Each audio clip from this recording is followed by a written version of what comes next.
Hello and welcome to Book of the Mouse Club, episode 65, Thursday, September 23rd, 2021. Morning, monsieur. Where are you off to? The bookshop. I just finished the most wonderful story about a beanstalk and an ogre and That's nice. Marie! The baguettes! Hurry up! I'm sorry, but how can one possibly pay attention to a book with no pictures in it? My dear child, there are a great many good books in this world without pictures. I almost bounced clear out of the book. Some bouncing, huh? Come home or make myself known. J. Thaddeus Turtle, Esquire. Have you never met him? You will find his story in this delightful little book, The Wind and the Willows. I've come to return the book I borrowed. Finished already? Oh, I couldn't put it down. Have you got anything new?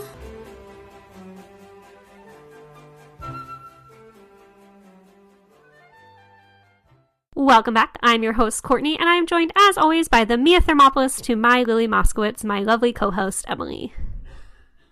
The Queen is coming to Grove High School. Well, today we are pleased to be joined not by the Queen, but by longtime listener and first-time podcast guest, Leeann Sausser. Like me, Emily and Leeann is a former Disney College Program participant. We first met during her fall 2016 program, connecting over our shared experience as former English majors, and she continues to make magic today at Disney's Animal Kingdom. We are so excited to have her join us today since Princess Diaries is one of her all-time favorite films. Welcome, Leeann. Thank you, Courtney, and thank you all for having me. It is such an exciting time to finally be on the podcast. We're really excited to have you join us. We love talking to our listeners. We love talking to our friends, and this is going to be quite the Gal Pal podcast party, talking about the Princess Diaries.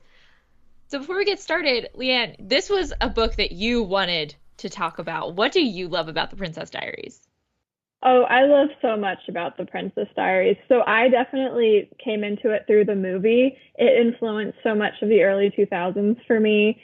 And then the book kind of reintroduced the story when I got a little bit older. And so it's just such a good story about finding who you are and growing into yourself. And I really related with Mia as someone who also had terrible hair when I was 14.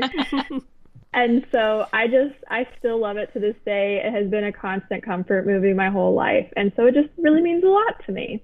So we're excited to talk about the book. We have both the book and the film to talk about today in honor of its 20th anniversary. So before we get into our thoughts, I'm going to share first about the book.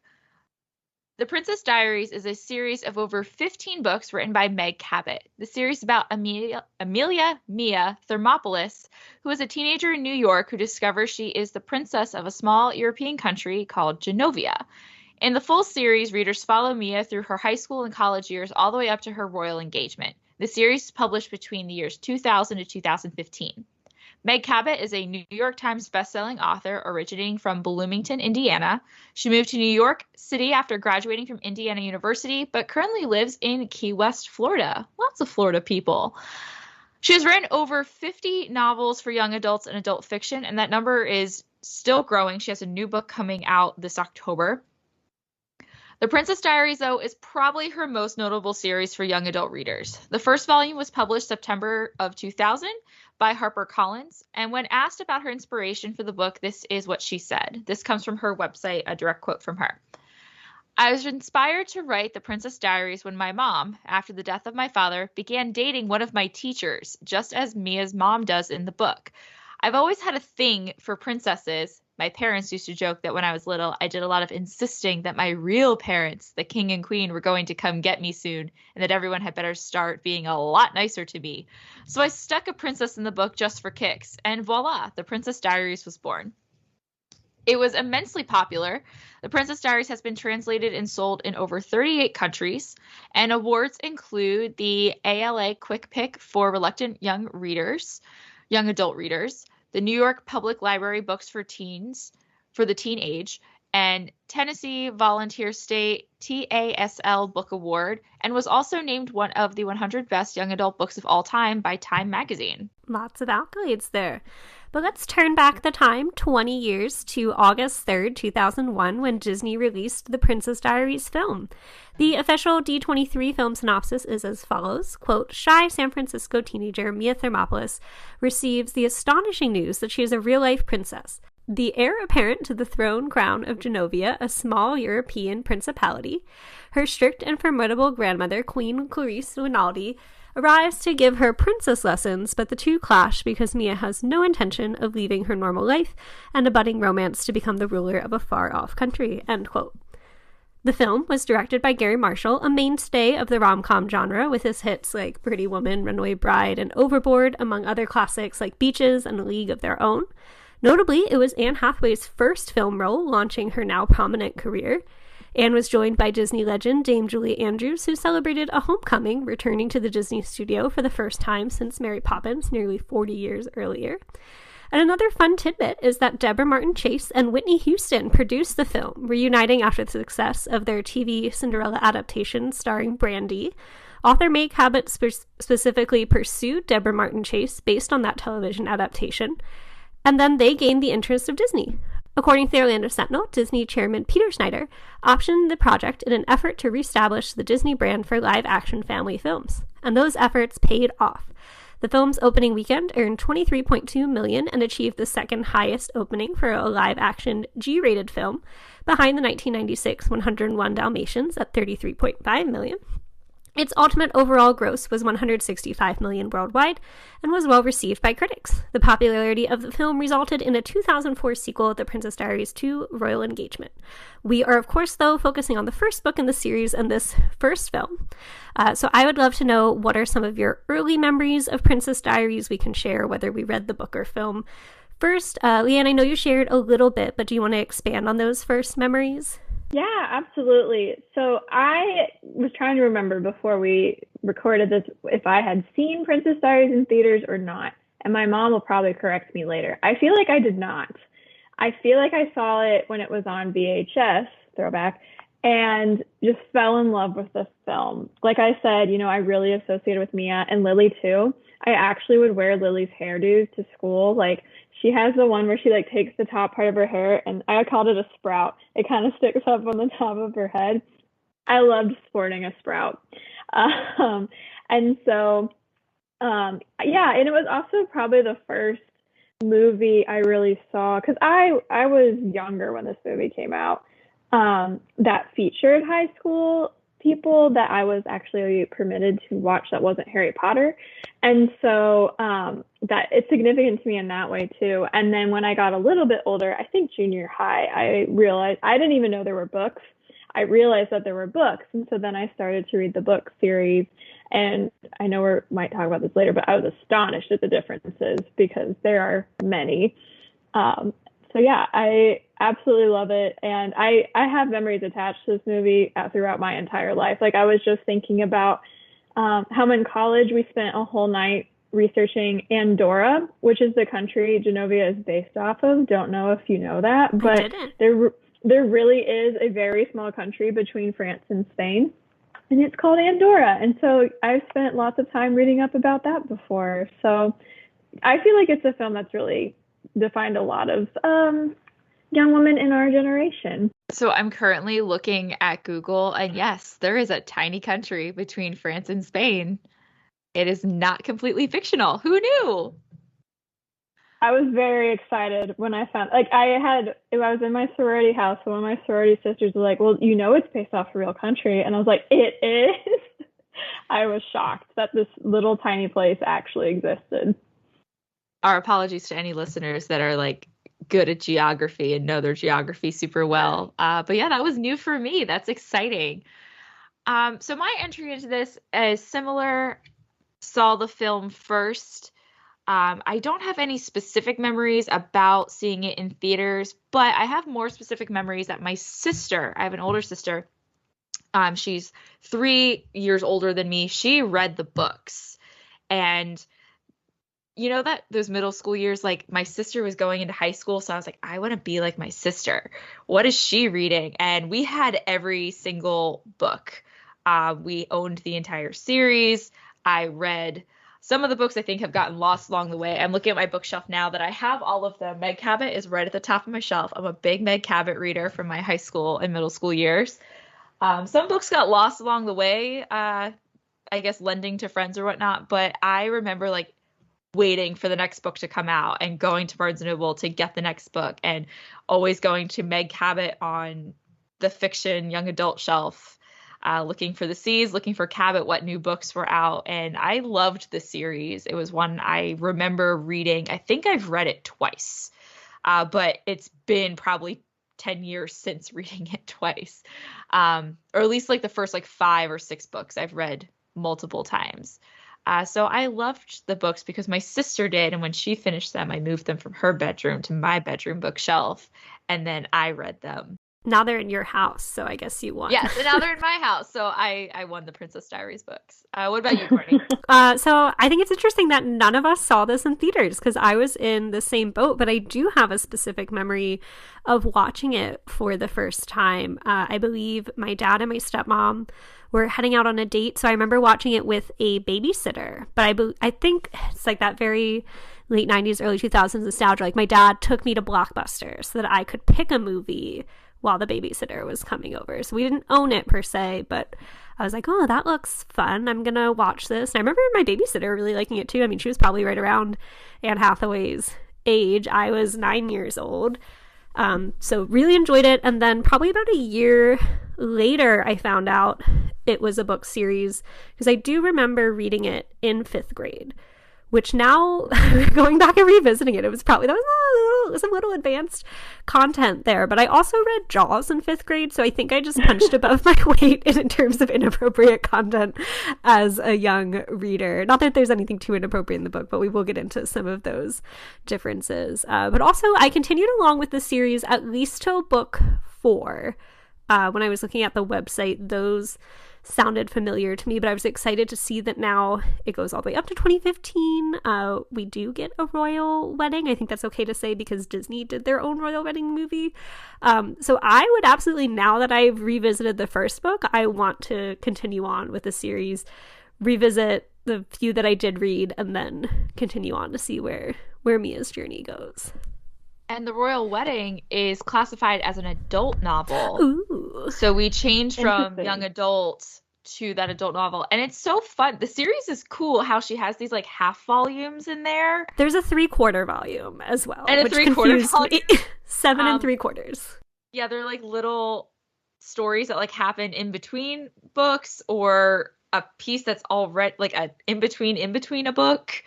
But I thought that was so interesting. And we're going to talk about the format and stuff like that. But it's nice to see. We all really love this. This is why we're all talking about it today.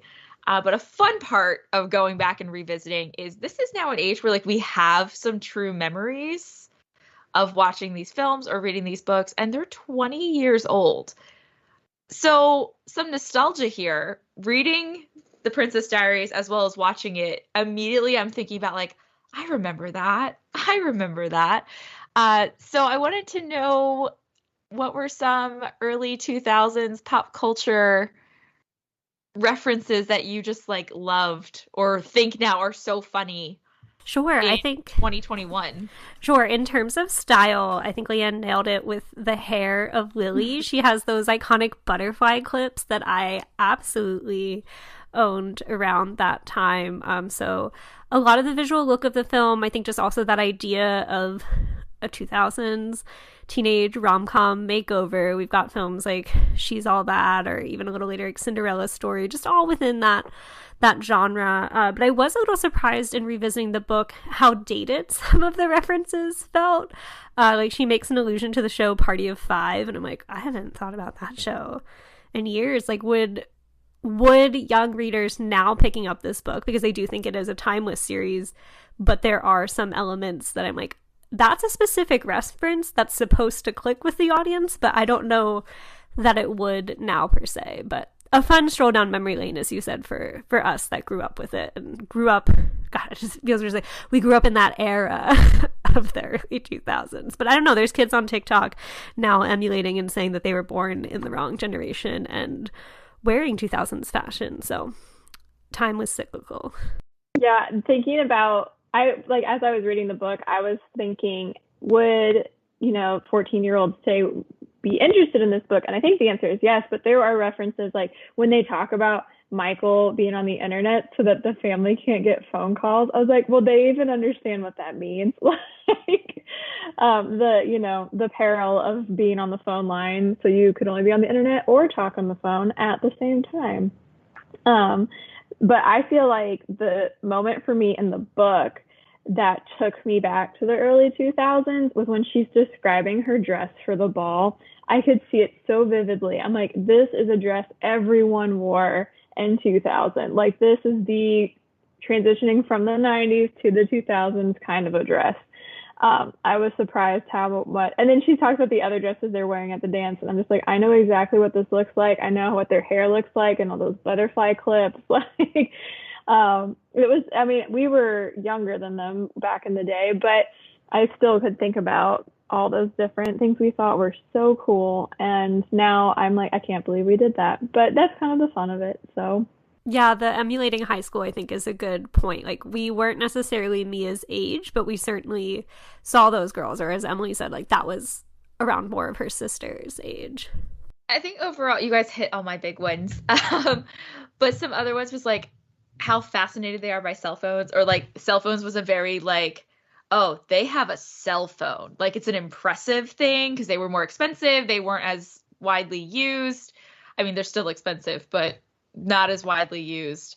So like even in the film when he's like on the baseball field, he's got a cell phone. Like, it was kind of a stereotype of like rich kid in these films or early 2000s, because not everyone had a cell phone. Like, I didn't get a cell phone, I think, until 2006 for me. Like, I didn't have a cell phone until I was like 8th grade. So, but we see that with Mia in the book where like she's calling her landline, or she's like, they can't reach me, I left the house. I'm like, oh, remember those days? We didn't know it then, but it's kind of nice when no one can reach you. So that one. And then one in the book that kind of hit me was there's a point where in her princess lessons, Mia has to write an essay of the 10 women I admire most. Yeah. And it has some that you would, believe, like, that you'd hear on there. She's got Joan of Arc, Madonna, Princess Diana, but she also had Hillary Clinton. But she talks about Hillary Clinton about overcoming the affair scandal with her husband, President Bill Clinton. Whereas our context today, like, that's not at all the first thing you think of anymore of Hillary Clinton. You're going to think of the 2016 election and her as Secretary of State, like just the evolution of the people she admires, that now we're like, we know who they are, but they have a totally different context surrounding them now that today's audience would know first before they think back to that.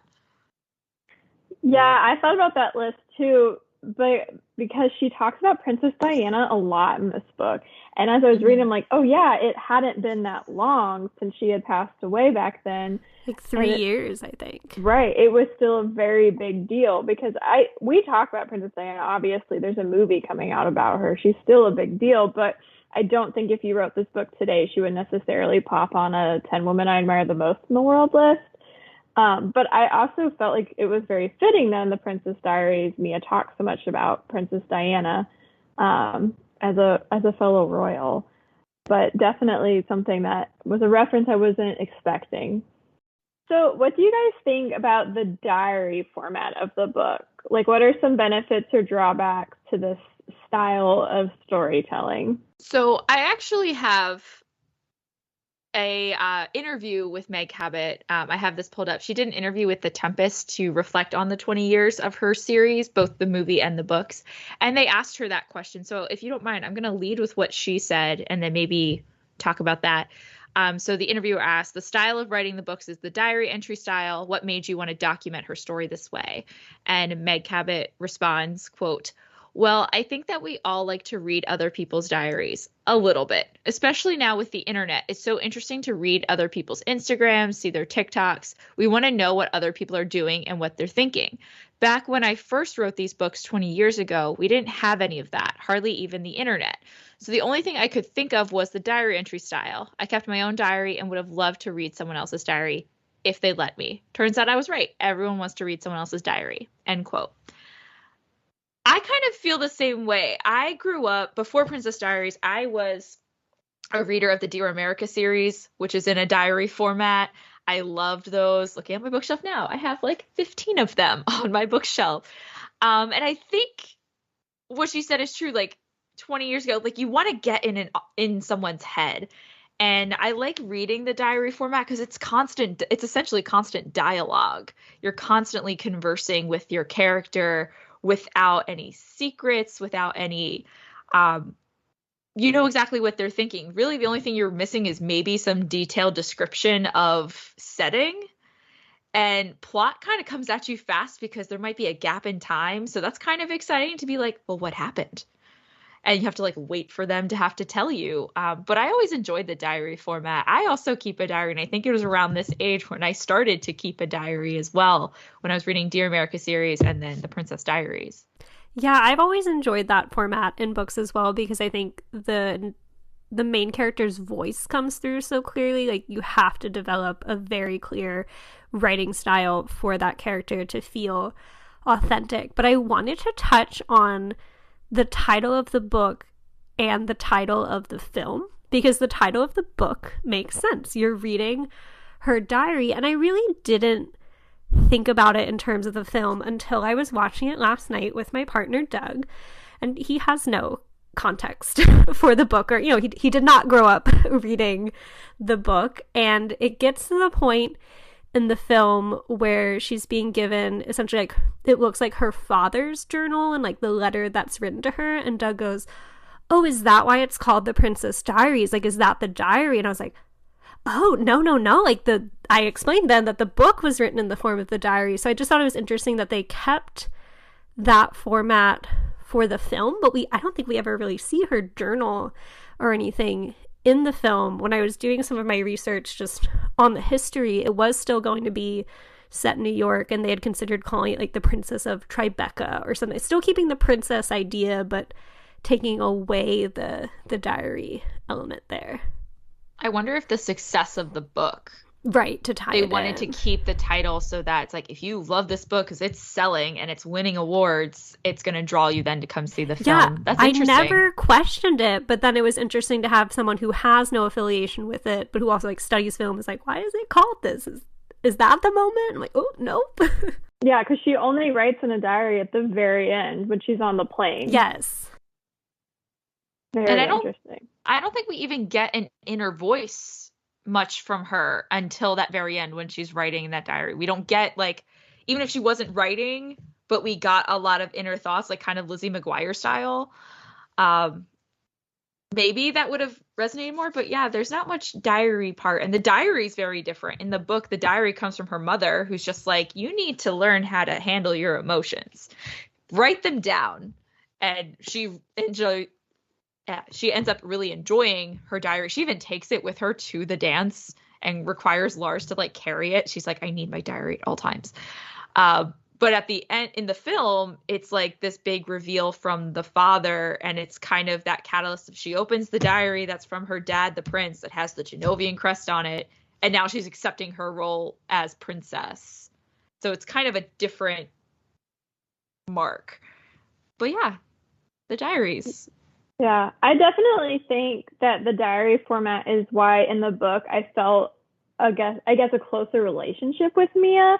Like the Mia of the book feels like a 14-year-old to me. Like when I'm reading it, I know exactly who she is, why she thinks what she thinks, and why she does what she does, because you are getting that access into her inner thoughts. I mean, similar to you, Emily, I loved diary style books. I also read Dear America. And would try to write my diary like a book, which, by the way, no one actually writes quotes when they're writing in their diary, but I would make them up to make it sound more like an actual book. And when I was a kid, I also liked to write on my own time. And I was like, oh, I'm definitely writing this book from a diary perspective. So it definitely, I feel like, especially for this kind of a young adult novel, you know, helps the reader relate very closely to the main character. There were moments like when she almost didn't take her diary to the dance. I was like, are you kidding me? We're going to have to find out after the dance, even though, of course, it's not like I actually have to wait for her to go to the dance, but I did panic. But I do think it helps you connect really closely with Mia, whereas in the movie, it's not like I didn't connect with her. Like I said, it really made an impact on me as a kid, but it is a different sort of relationship with those characters when you don't have that inner monologue, behind the scenes look into their thoughts. I think this also makes a lot of sense. Winning that award, the ALA Quick Pick for Reluctant Young Adult Readers, it's easy to read. I read through this so quickly, and it's been a few years, but I was like, did I read it this fast in high school too? It reads really quickly, but you also don't feel like you miss anything. And you're right, like thinking about what you said about the dance, like, oh my gosh, she's going to take it with her. But then when like she has a diary entry that starts in all capital letters, are you kidding me? I'm going to kill him. He can't believe he did this to me. You're like, oh my God, what happened? So Right. That strong inner voice, like you said, Courtney, too, you really get to know her. And I can see why maybe readers who aren't usually readers were really drawn to this series. I'm curious, did anyone pay attention to the timestamps, like to see how much time had passed? I know sometimes she'll mention like, oh, now it's Friday, but did you look at the headings as you were reading? Or I honestly didn't really look at the headings. Like, I only just started looking at them when after I finished it, I was going back to, like, look over stuff, and I was like, oh, yes, it doesn't give me a chapter, it gives me a heading. I feel like the only time I did was when she was, like, kept waking up during the middle of the night, worrying about, like, oh, I wrote I think it was the quadratic formula on my shoe, what will I do? Like, but for the most part, I just went ahead to the next one. I didn't pay too close attention, but I did notice she writes in her French class a lot. Because she'll also sometimes put where she is. So, like, there's quite a few entries that are like, this time, comma, French. I'm like, you just keep writing in your French class. And as a teacher, I'm like, how did you hide this? I mean, maybe it looks like you're taking notes. I don't know if today's teenagers that I teach would be so sneaky to, like, have a notebook that's not very clearly what we're working on. But I was like, kudos to you. Although other teachers, like her gifted and talented teacher, it doesn't seem like they're heavily invested in these kids' education since she sits in the teacher's lounge the entire time. Well, and it's interesting that she does literally take notes in her diary because she kept writing down algebra stuff. And I was like, I don't know what any of this means. I haven't taken algebra in 15 years. I don't use it. Some of them I would challenge myself. I'd be like, ooh, can I solve this problem? I did not bother. I want to know how Meg Cabot, like, where did she double check her math facts? Or who did she ask to just be like, is this right? Excel does the math for me now. We have these wonderful things called computers. So I did not bother with the algebra problems. Well, like those notes, I think there is a lot to unpack between the book, between the film. This is probably going to be where we spend a lot of our times, but there really are some big differences between the two. And I was kind of surprised by that, revisiting it, because it had been so long since I had read it. So let's go through, we can kind of come to a consensus if we liked the book or the movie better as we unpack all of this. But let's start with the setting. That was very clear in our description between the book and the film. The book takes place in New York and the film in San Francisco. Thoughts there? I couldn't quite figure out why they changed it. I don't know that it matters. Like the difference between New York and San Francisco. I love the scenes in the movie of Lily and Mia going up on those scooters on the hills. But other than that, from what I found online, apparently it's just because Gary Marshall is from San Francisco and that's where his granddaughters lived and he dedicated the film to them. They actually, fun fact, here's a little IMDb trivia, they make an appearance in the film. The girls that Mia gives her autograph to outside of the school are Gary Marshall's granddaughters. I had read that before. That's right. Yeah, so it really, I think it was just a personal choice, probably location-based for filming, being on the West Coast where it's easier to shoot. But as you said, Leeann, I don't think it makes too much of a difference between the two. It does give us the iconic scene of Mia and the Queen running into a trolley, though. And for that, I'm very grateful. The Genovian Order of the Rose. Ooh. I think overall, maybe it doesn't matter, but in terms of Mia finding out she's a princess and where her grandmother stays, I think New York's a more believable setting. Because, like, in the book, the grandmother, she stays in the Plaza Hotel. She's visiting. New York City would be, I think, much more of a hub for dignitaries from foreign countries because the UN is there. It's on the East Coast, not the West Coast. It's closer to Europe. But it also always seemed a little odd to me that they have a consulate in San Francisco in the film. Like, why would this tiny country decide San Francisco's the place to put our embassy and our consulate? Like, why wouldn't it be in New York or Washington, D.C., where everyone else tends to be? And, like, having your ball it's your Independence Day ball and you're not holding it in your home country for Independence Day. Like, that doesn't, like, thinking more older, I was like, that doesn't quite make sense to me. But in the book, New York kind of makes a little bit more sense that you would be traveling maybe to do business in New York City. The grandmother's not staying in a consulate. This is where they stay, in the penthouse of the Plaza. I get a little bit of, like, Eloise vibes from that, which I love. Also starring Julie Andrews. Very true. It just seems a little bit more believable to me. And then, like, the ball is not a thing in the book. She's just going to a school dance, which we replace in the film with the beach party. More differences. But I think overall, San Francisco, it works. It works for the film. But I think there's a little bit more believability in the book for location.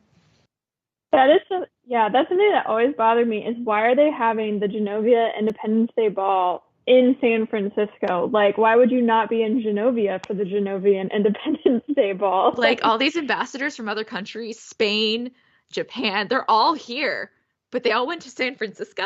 And I'm not trying to diss San Francisco at all. Like, no, but everyone you're right. should visit San Geographically, I think even just flying from Europe, like, it's a lot easier to fly to New York from Europe than it is to then go another 3 or 4 hours across the continent. I will say for the film, though, the fact that she comes out of San Francisco, it seems a little more like left field. Like, oh, it's maybe a little more believable that a princess has been hiding in New York City. Whereas you're like, oh, San Francisco, what's royalty doing there? It's a little bit more down to earth of a city, or it's more, I don't know, at least the stereotypes of it. It's not big, grand New York. So it seems more homey that, like, this ordinary girl came out of nowhere. I don't know. But overall, if I had to pick one or the other, I would have kept it in New York. I agree. I think I'm with you there. Yeah, me too. But we have to touch on probably the biggest difference, and that is Mia's father, who is still alive in the book. He's alive! He's actually, like, a big character. He drives a lot of the story. Yeah, when I first read the book, I remember being like, excuse me, the father is alive? What is this book? Like, it was such an adjustment for me to go from the movie to the book with the idea that the dad was alive. Because I feel like in the movie, the whole reason they have to tell her is because her dad has passed away. Yeah, and I feel like the reason they did that was to keep the G rating of the film, because the conflict within the book is that her dad has had cancer and now he's essentially sterile and can't produce another heir. So it's like, oh, we need to go to her to kind of, like, I guess there's not as much of a sense of urgency, but they feel like they should start training her and, I guess, preparing her for that life, versus the film does have more of that urgency of, he passed away 2 months ago, and so, you know, we really need you to know this and to get set up. We were going to wait till you were 18, but now you need to know now. Yeah, and I read, too, that part of it was because they picked Julie Andrews to be the grandmother, so they're like, it's Julie Andrews. She has to have the big roles. She can't share it. So it kind of became a bigger role for her and killing off the dad. Very Disney thing to do. I would say it's not the mom, but Yeah, and I think it helps make the film a little less complicated. I think that's fun in a book when you have so many characters, and some movies do it very well, but for a family film, that complexity between her mom and her dad fighting over how to raise her, what's the best way to do it, but you also have the grandmother doing it. I think it did help to kind of combine the grandmother and dad into one character, just to make the film a little bit easier flowing to follow. But I really enjoy the dad. The dad makes me laugh. He has some funny moments. I think there's like those moments where he's like, it kind of reminded me of like, was it Bella's dad in Twilight when Bella's like, I have a date, and he's like, bring him in with the shotgun he's cleaning to go hunting. But like the dad had like his own way of doing that, where he's like, I'm reading Reader's Digest, but Mia like sees him like peeking over the pages. His reactions when like the mom says something about, well, Mia should be able to do this, and he's like, no, and like their conflicts are interesting and have some funny moments too. When I like the complexity between the adults in the book, like he has his own issues with his mother that he's working through, but also Mia's mom is dating the teacher, Mr. Gianni, in the book, and there's some complexity there of like, oh, my ex is now dating someone else. They were never married in the book. I think they just had a child out of wedlock, but he's played a somewhat active role in Mia's life. She got to vacation in the chateau in France each summer, but to see how he reacted to the mom, dressing up to go out on her date, and then he goes and pours himself a scotch each time to, I guess, cope with that. I think that adds a layer of relatability. Like, not everyone's going to be able to relate to, oh, I became a princess and I have a royal family, but divorced parents meeting new people, those complex relationships, like your parents also have lives. So that's really cool to see in a young adult book, that there's that representation for different types of families, acknowledging adult struggle. I thought it adds, like you said, another complexity and relatability, I think, to the book, that then we can put the extra layer of like, oh, and he's royal, which is kind of more the fun spin, but something that a lot of readers could potentially relate to. Yeah, I definitely felt kind of old now when I watch that movie and read this book and relate with the parents. Like the mom, when in the movie, she's like talking to me about how hard it is to find a good man in San Francisco, and like, what's she going to do? And in the book, kind of a similar thing. You're like, oh, the poor mom. She's just trying to find love. I wrote the same thing in my Goodreads review of like revisiting this book 10 to 15 years later. It's kind of like, what's that meme for Little Mermaid when you start relating to King Triton? Daddy, I'm 16. I'm not a child. Yeah. Yes, you are. Yes, you are. It's like that moment you're like, oh. And I'm like, I had that same feeling too, that I'm like, I also teach 14-year-olds. I teach freshmen in high school. So like, I see it now. I'm like, oh no, I get it. Yeah, I side a little bit with the parents. You feel for Mia because you know her so well, and you relate back to your 14-year-old self, but I also now empathize with the parents too. We don't have this on the list, but I want to riff off of what you're saying here in terms of Mia being 14 in the book and 15 in the film. I do feel that that's a distinct difference. Do either of you? Yes, I think you're much older, 15, 16, than you are 14. I was surprised she was 14 as I'm reading it. This also goes back to me paying attention to the dates, and I was trying to figure out if, because they go to a private school in the book, and I'm like, well, is it one of those private schools where you've gone there since kindergarten, so you do know everybody? But it seemed to me that they were kind of fresh to this high school, and the book starts around like September 25th or so, or early September. So I'm like, okay, well, she's only been in school for like, what, 3 or 4 weeks, maybe 6 if they started in August. So some of the development there felt weird to me. I was like, oh, Lana's, Lana, for anyone who doesn't know, is kind of like the antagonist, the popular girl, is like, this 14-year-old is dating a senior and she's only been in school for like 3 weeks. I don't know. This feels weird. Whereas I feel like having a second year in that high school, as they do in the film, feels like, you know, your friendships and your crushes and things like that would be more well established. Yeah, and you know, Anne Hathaway also looks much older than 14. Like, she looks older than 15 when you're watching the movie. But yeah, I think that, freshman year, especially that first semester, is such a period of adjustment. And Mia seems like she has a lot of adjustment, but she seems very settled in the book in terms of school. Like, she's already failing algebra and she's barely started. Right. So I agree with you. I think it's that there's kind of a popular trope that the freshman with the senior, it's like that dream reach. But even like Michael is a junior.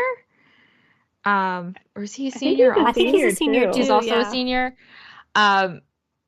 So yeah, so like it, maybe that hindsight, but maybe when we were in high school, we wouldn't have batted an eye at this because we're like, yeah, there's some cute seniors in this school. It definitely happened in different. My school. It was very scandalous at my school. Specifically thinking of, I was in the school musicals, so you'd always have like a senior boy in the musical. Sorry, go ahead, Leanne. Oh, I was just gonna say, like, even if it was a freshman day and a junior, it was like, oh, interesting. And again, I teach freshmen now, and I'm like, I don't know if I could see it. I'm like, oh, you're so young and you're so small, and you're so scared of high school still. And for me, I think it is that freshness of being a freshman. Like, it would have made more sense to me if, let's say, the book had started in January of her freshman year. Like, she's been in school for a few months. Like you said, Leanne, like, does it make sense for her to be failing less than a month into the school year? And Mr. Gianni, like, picking up her mom quick into the school. Yeah. Yeah, the ages threw me a little bit. I don't think it truly detracts from the story. No, it's just the relationships are there. But yeah, it is something you think about, like, oh, she's 14. He's probably 18. That's also probably illegal. Uh-oh. If they are on the older side, again, teaching in high schools, you do have teenagers that don't graduate at 17. They're on the older side. They graduated at 18. So that can happen. But I'm assuming Josh was then 17. But yeah, that was a big one. All right, what about Grandmère? Julie Andrews' character. What did you both think of her in the film and in the book? She's so different in the book. Like, you think of, like, Julie Andrews is like, the queen of Genovia, very elegant, very put together. And the way they describe Grandmère, she's kind of a mess. Like, she has on the tattooed eyeliner. She's always drinking sidecars. She's the one who tips off the media. Like, she kind of seems like a little bit more rebellious, I guess. More, I don't know, like, not Dowager Countess like in Downton Abbey, but, she has less to lose, I guess, in this book than she does in the movie. Anyone else picture Yzma when they were reading her description of Grandmère? Like, I'm sure that's not actually what she looks like, but the way that Mia talks about her, all I saw was, like, Yzma when she, like, pops up from sleeping. They're like camping as they're trying to find Cusco. She's got the cucumbers and the heavy makeup. And yes, that's an excellent comparison. I would agree that Julie Andrews is a much softer character, though she does have her stern moments. I kind of picked up on in the film, but certainly not to the level that it was in the book, because I in terms of revisiting it, I read the book first and then rewatched the film, and I was like, oh man, like, this grandma is not Julie Andrews. I was like, oh, well, she does have some moments in the film, but nowhere near the degree of the book. They definitely softened her, and I think, like we said, by not having the dad there, like, she has that more maternal, grandmotherly softness to her. It is something she earns, though. Like, there is that scene in the movie where, like, she yells at Mia about the beach party, and then Joe's kind of like, hey, like, you're also her grandmother. You're not just the queen of Genovia for her.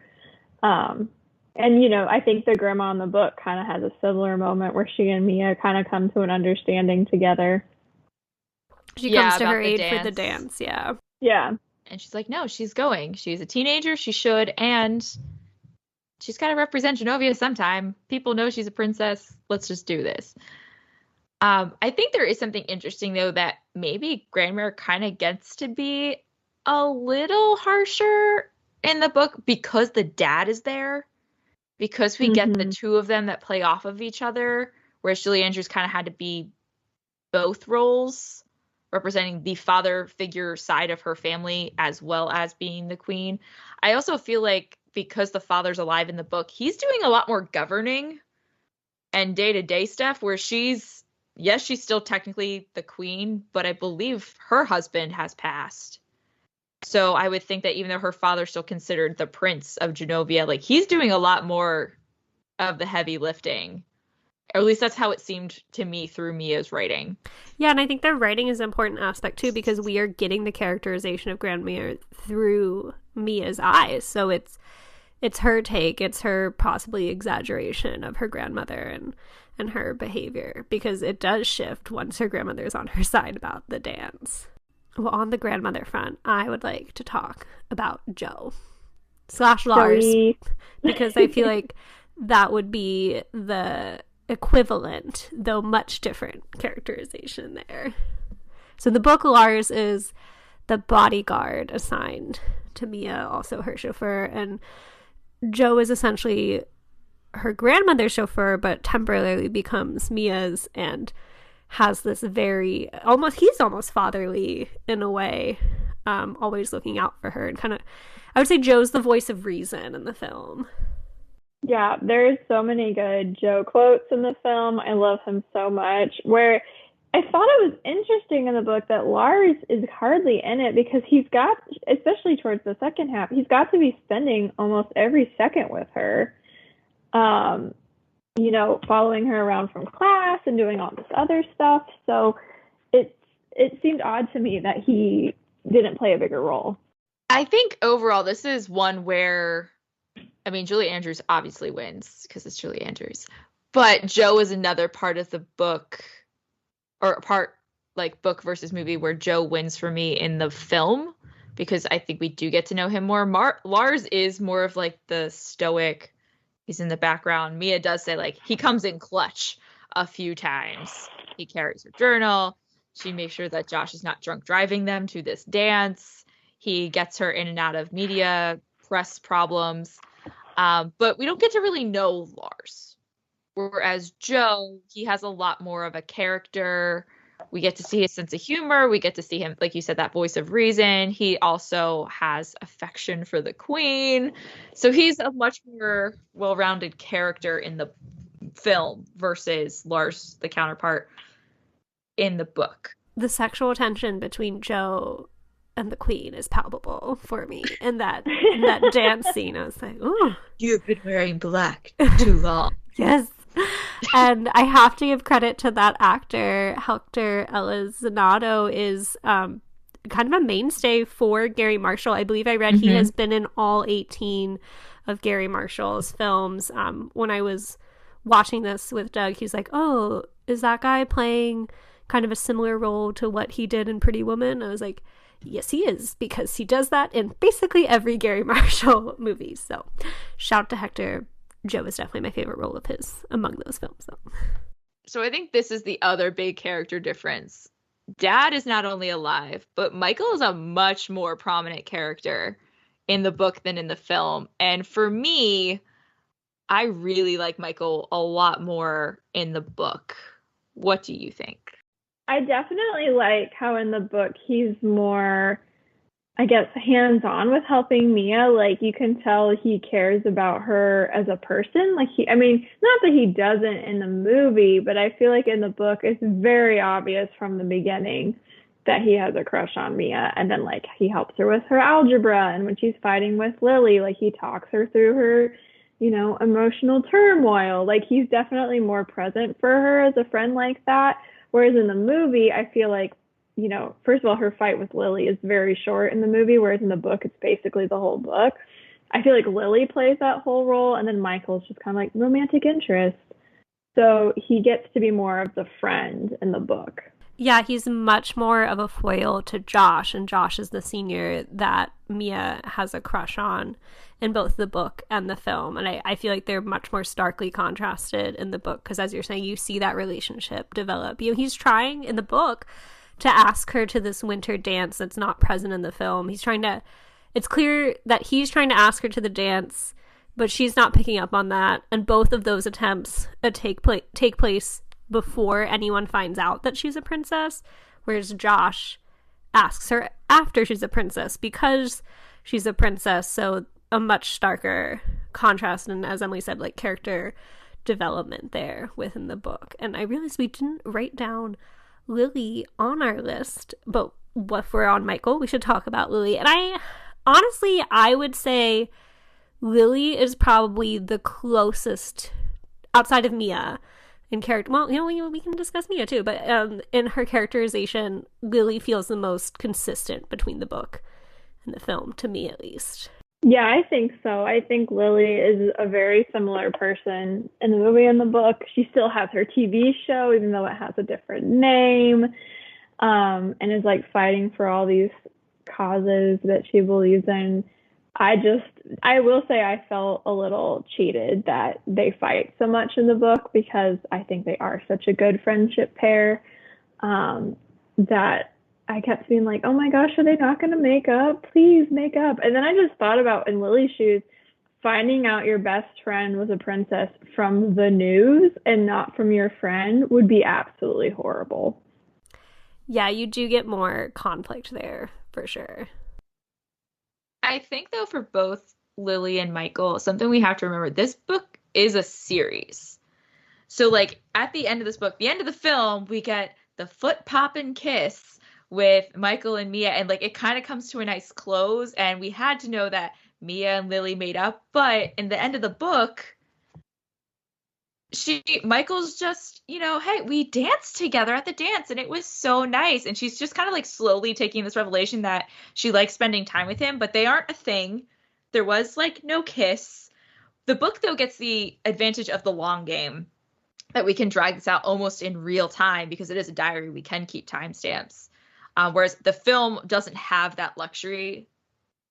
So I think that was something that changes how they're characterized and how they're portrayed in both the film and in the book. Well, before we get to Mia, because we're on Friends, I just need to say that there needs to be justice for Tina Hakeem Baba, who is only in the book, not in the film. She got erased, and I absolutely love her. While Mia's having her fight with Lily, she befriends a girl who also has a bodyguard and sits by herself at lunch, and they develop a wonderful friendship. And Tina's so important, I think, too, for helping Mia realize that she can still be a teenager and be herself while accepting. Now, Tina's not royalty, but Tina comes from a very wealthy family. They also live in a penthouse in Manhattan, and she has the bodyguard. Her family's very prominent. So I think she helps Tina helps Mia see, like, you can still be yourself and still have to, have all of this happening too. And Tina's a good person to bring her into that. And it also develops Mia a little bit, and we get to see more of the school, more of the students that go there. I think it helps flesh out the student body. It's not just Mia, Lily, Josh. I think Tina's important for Mia's growth too, because Mia's kind of learning, everyone is not what you see necessarily. Like, I think high school in particular is so full of stereotypes of people, like, oh, those are the jocks, those are the theater kids, and there's Tina over there by herself. And when she actually gets to know her, she's like, oh, Tina's a great person. I can't believe no one's been talking to her. And kind of using that realization to her own self. Like, she can still be Mia, like, Courtney was saying, like, you can still be Mia and be a princess at the same time. But kind of, I don't know why I'm so hung up on the Lily and Mia fight, but I feel like partly why she didn't get to be in the movie is because Lily is there with Mia the whole time. So she doesn't really need to go off and find another friend. Yeah. And from what I remember, Tina continues to play a prominent role in the other books in this series. So I am excited to revisit her character because I just thought that she was like so sweet and genuine and excited to have a friend, and my heart just opened up for Tina. But let's close out this section with our main character, Mia. Book Mia versus film Mia. I think the biggest difference, like once it hit me about the differences, is when they mentioned she's blonde. because you're so used to, like, Anne Hathaway is so iconic in this film with the Hermione, like, bushy brown hair. Or actually, this came out before that. So, like, it's just so iconic to that. But then you're reading the book and you're like, she's blonde and her hair gets cut short. I'm like, I don't know if I could see Mia as blonde. I'm so used to picturing, even reading the book, I'm like picturing a pixie Anne cut. Yeah. And I was like, no, I'm just going to picture that she got her hair straightened. I do appreciate, though, that the book acknowledges that she cannot keep up the beautiful hair and makeup without the team. Because in the movie, it's like, oh, we've done this makeover, and now Mia has suddenly learned how to style herself. She looks great every day. I'm like, that's not realistic. If she has that curly of hair, it would be that curly the next day. Very true. That is a good point. Some of her other character changes, too. Like, a big part of her identity in the film is the car. Being the cool teenager with the car. That's where she bonds with Michael, is over the car. And, like, yeah, she wants that, like, teen, freedom. I can drive. We get the iconic scene down the hill running into the trolley. But that's not there. She kind of has more of, I guess, what we would stereotype as, like, the nerd side. Like, she talks to Michael a lot about, like, Star Wars and movies and science fiction. We're still on the vegetarian. She has her no meat platform that she talks about a lot in the book. But I feel like she has a lot more interests. She just has a little bit more to her than just in the film. The film focuses a lot on, she's got the car thing and the princess thing.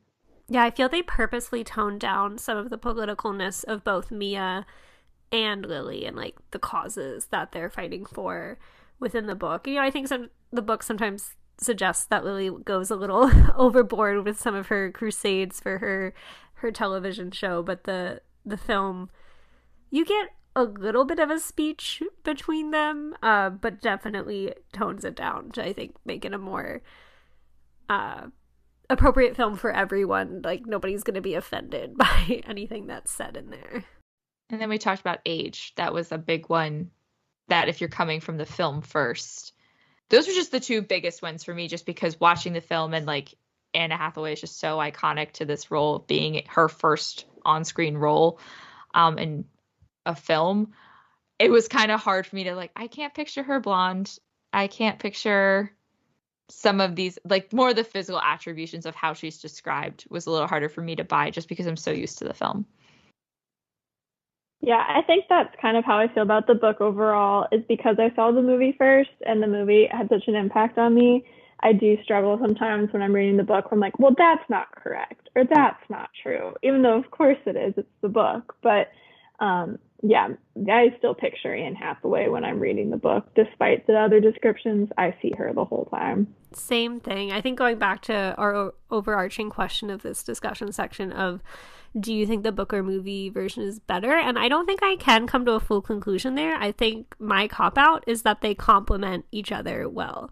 The film is a feel-good film, and the book is a continuation of that journey if you want to continue to immerse yourself in that world.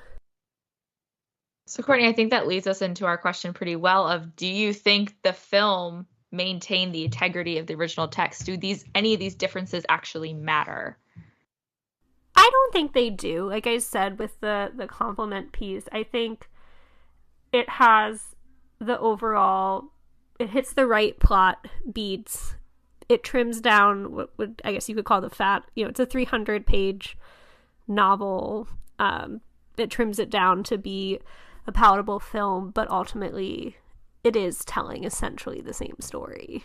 Yeah, I feel similarly. I think I do see them very differently. So like you're saying, Courtney, I wouldn't say one is better than the other, but I do think that the core of, young teenage girl trying to find herself in high school, also finds out she's a princess, like that's still a kind of internal battle that both Mias are coming to terms with in their stories, and is still a valuable story to share. I think the film does have maybe a little more preachier message, because it does have to wrap everything up nicely in a bow, and like she gives that speech, and it's about self-acceptance in a way. I think there's elements of that in the book, but it's also something that is explored over several books because you watch or you follow Mia's journey growing up within the books, whereas you're only given about 90 minutes, maybe up close to 2 hours in a film. You have to wrap it up with a message because it's a Disney movie. Yeah, I definitely felt like the book ended more abruptly than I was expecting. Like, we hardly had any time after the dance before it was over. But like you said, it's a series, so of course you have to kind of leave you wanting more and wanting to read to that next book, whereas the movie is a complete piece. Yeah, they weren't sure if they were going to get that sequel, The Royal Engagement. They jumped quite a bit of time, so you do kind of have to wrap up where you were, because then when they jump for the sequel, it is a good bit of time in between. Yeah, she's 21 in the sequel. I think I agree too. The film, I think, keeps the integrity of the book and the series. You have all the things you love. Like, in both of them, regardless which one you read, you're going to find the stuff that you love. Lana still gets coned with an ice cream cone. Mm-hmm. She still has to go through the shock of finding out she's a princess. You have the young love of the delusions of the perfect boy versus who's actually a good friend and a good person to then maybe be a love interest. I think you have all the things in there, both for a rom-com movie and a rom-com book, that just make you love that genre. So I think all the big pieces that you needed were in there, regardless of all of these other changes. Yeah, and as we kind of think more about the film, like, why do you guys think that the film is still so popular after 20 years? So I'm going to go back to Meg Cabot again. In her interview with The Tempest, she was asked this: what about Mia's story in The Princess Diaries has made it so timeless? And I have the same sentiment. So Meg Cabot says, quote, "I think that a lot of people can relate to Mia. She's sort of an every girl. I think the dream that you might turn into a princess is universal, but also shows the reality of the other side of it, that it might not always be such a great dream, especially now when we see Meghan Markle and we see some other sides to the story. To me, it's a story about friendship. It's a story of women, first and foremost, your mother and your grandmother and your best friends," end quote. And also thinking about kind of that retrospective of me now teaching high school, like, this voice of Mia's, it takes me back to me being 14, but also I see it in my students. So same, this kind of a nice thing sometimes, teaching the same age group every year, is you can see what is very characteristic of for me, freshmen in high school. I teach freshmen. And it is very these things that she's worried about: classes, keeping up with new friends, navigating new friend groups in high school. You have dances and dating for the first time. So a lot of those things I think are very universal to the age group. They're all still there, even though the internet is very different. Hillary Clinton has now run for president. Even though some of those references might be timed, the feeling and the conflicts are not. Yeah, it's absolutely timeless for me. It had been a while since I had watched the film, but it's just so comforting. Like, it wraps you in a nice little warm hug as you watch it, because it's a feel-good story. It absolutely is something that I think, as Meg Cabot, as you shared, that she said, like, girls dream of being princesses, whether we want to admit it or not. It is like kind of that Cinderella rags to riches trope that we love to buy into, but I think it holds up. It's timeless in a way. We've talked about the butterfly clips and stuff like that, but ultimately the story, it's a great family film. It has heart, it has funny moments to it, so definitely one that I think will continue to reach its status as a Disney classic. Yeah, you both mentioned a lot of the things I think are why it is so popular. And, just kind of on a more fun note, it's funny. This movie has so many good jokes that even 20 years later, I find hilarious. And, like, one of the funniest things when Mia falls on the bleachers when she's talking to Lily, that wasn't even supposed to happen. Yeah, Anne that was Hathaway unscripted. just lived. Right, which I love that so much, that she just fell and they all rolled with it so well. But it's just a film that, there are certain cultural references that maybe are outdated, but for the most part, the the script and the jokes are still funny today, and we all have a good time watching it. It really does hold up. As I shared, Doug was watching this with me and, has no connection to it, but ultimately did like it, and he absolutely loved the Genovian Order of the Rose scene that we talked about. And then he noticed when they're at the Independence Day ball, those two men who were essentially knighted are there with little badges on. He's like, oh, that's those guys, they came back. So you don't have to want to be a princess to love this film, but we all clearly love it, and I'm sure a lot of our listeners do. So as we close out, we like to leave our listeners with more resources if they just can't get enough of this film or book or anything related to it. So I have 2 podcast selections, and the first one I recommend is episode 111 of our friends at Beyond the Mouse podcast. The 3 hosts are joined by their own superfan of the film to dive deep into it. Just the film itself, they don't touch on the book, but really go into a deeper synopsis of the film, reactions to those characters. I believe one of the hosts had never seen it before, so you have a nice contrast of differing viewpoints and reactions. And another pal of our podcast, Brett of Notably Disney, interviewed the composer of the film, John Debney. Now, John has composed music for this film in addition to one of my faves, Hocus Pocus, among many others, including Emperor's New Groove, Homeward Bound, and they don't go too deep into Princess Diaries, but it's just a delightful interview to revisit for those who may be fans of the score or Disney music works in general. For me, I'm going to take the book side. As I mentioned at the top of the podcast, I was a big Meg Cabot reader. While I love the Princess Diaries, I think it's one of her best series, I was a huge fan of Avalon High, Teen Idol, How to Be Popular, American Girl, and its sequel, Ready or Not. I devoured those books in high school. I was that target audience. So I encourage you that if you haven't read Princess Diaries, but you love the film, definitely check out Princess Diaries. Check out the 14 other books that follow the Princess Diaries. It's a great journey, like I said, from her high school years through college, and then we get the adult novel of the royal wedding. But I also really enjoy Meg Cabot's writing. In that interview, again, she reflects on one of her college professors telling her in a fiction class, why do you keep trying to write sad stories? You're really good at writing humor. And she says, oh, I thought, that's what you're supposed to do in fiction, is these big dramatic, heart-hitting stories. And I can see in her writing where she leans into that humor. So if you like that rom-com, some light humor, she's enjoyable to read. So I highly recommend any of Meg Cabot's books, and I will be checking out some of her newer selections that are coming out this year. I definitely love that Meg Cabot has been so prominent both in our lifetime as teenagers and then also in the new teenage world, that she's still coming up with new stuff. She just can't be stopped.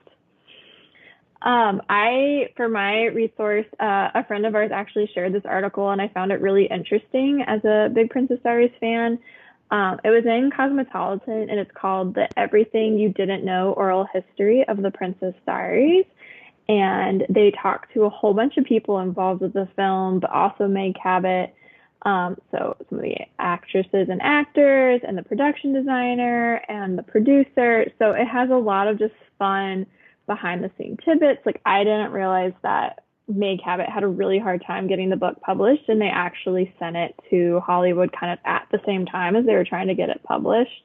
And that's when Whitney Houston and the producer, Deborah Martin Chase, got a hold of it. And because The Parent Trap had been successful, they were like, oh, we could do a movie about focused on a girl. We could make that work. And which is such a funny thing to read nowadays, knowing that Disney went on to make a whole bunch of movies featuring prominent heroines. But it was really interesting, and I learned a lot I did not know about the movie and how it became a movie from the book. So it was a good article. That definitely sounds like a must-read for any fan. And we have, of course, our own must-reads here at Book of the Mouse Club.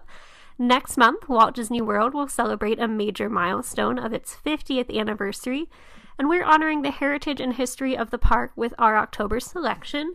Main Street Windows, A Complete Guide to Disney's Whimsical Tributes by Jeff Heimbuch. Here's a preview of the description on Amazon. As you walk down Main Street, USA, have you ever looked up and wondered what the names on the windows mean? Although the tradition of honoring people with a window has been around since Disneyland's opening day, there has never been a comprehensive list of them all, until now. In this book, you'll find a complete guide to all the whimsical tributes at every Magic Kingdom park throughout the world, complete with full color photos. So we hope you'll come back and join us to listen in then, but in the meantime, you can keep up with Book of the Mouse Club on Twitter and Instagram at Book of the Mouse, or email us with questions or ideas to bookofthemouseclub@gmail.com.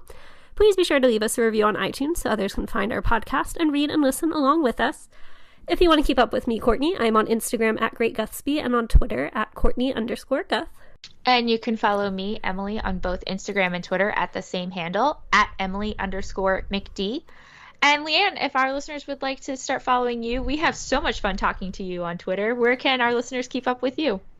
I don't want to hype up my Twitter too much because I do not post that much, but you can follow me at LESAUSSER on Twitter. But really, if you like books, follow me on Goodreads. I'm Leeann Sausser. I love reading and reviewing my books on Goodreads, so come hang out with me there. Let's chat books. Perfect. Well, thank you for chatting with us today. Would you do the honors of closing us out with a quote? Yes, absolutely. So I actually picked a quote that is in both the movie and the book, which I really like. So in the movie, Joe says it. In the book, Mia's dad says it. But how Joe says it, no one can quit who they really are, not even a princess. And then her dad says, you cannot quit being who you are. I love that. And I think that speaks to the integrity between both that we were discussing earlier. So thank you for that excellent selection. We are so glad once again that you were able to join us. And until next time, thank you for being here today. Thank you for being here today. In Novia, the land I call my home. Genovia, Genovia, forever will your banner wave. Book of the Mouse Club has no affiliation with the Walt Disney Company. The views and opinions expressed by hosts and participants are theirs and theirs alone. They do not represent the organizations or companies they happen to work for.